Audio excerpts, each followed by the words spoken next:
سألوني قبل أن تفقدوني، سألني عن أي شيء. اول شيء هاي المقوله مو لك، حتى على المدانسه لك. امال لمين؟ هاي المقوله مو لك، هاي المقوله لأمير المؤمنين سلام الله عليه.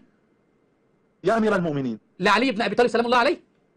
جيد جدا. طيب جميل انك اقتنعت بها وقلت ان ديت جميله. كيف الامام يقول سالوني قبل ان تفقدوني؟ هل العلم اللي عند الامام ليس عند الحسن؟ ده ما احنا ممكن نسال الحسن حتى لو فقدنا علي بن ابي طالب. هل العلم اللي عند الامام عند البكر والجواد والرضا والهادي؟ لذلك هذا ينقض ال 4000 روايه اللي رواه محمد بن يعقوب الكليني عن ابي عبد الله اللي هو جعفر الصادق، لان جعفر الصادق لا يعلم علم علي بن ابي طالب لانه قال سالوني قبل ان تفقدوني، فلو فقدناه يوجد اشياء لا نستطيع الاجابه عليها الا علي بن ابي طالب. اتفضل. وانت بتقول علمهم واحد. نعم بلاشك نعم بلاشك.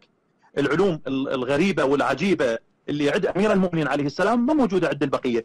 لا يعني كانوا هيسالوا، يعني دلوقتي الاسئله دي، الاسئله لو انا سالت الاسئله هذه يا سماحه الشيخ، لو انا سالت الاسئله هذه للامام الباقر هل كان يستطيع الاجابه عليها؟ تفضل اجب.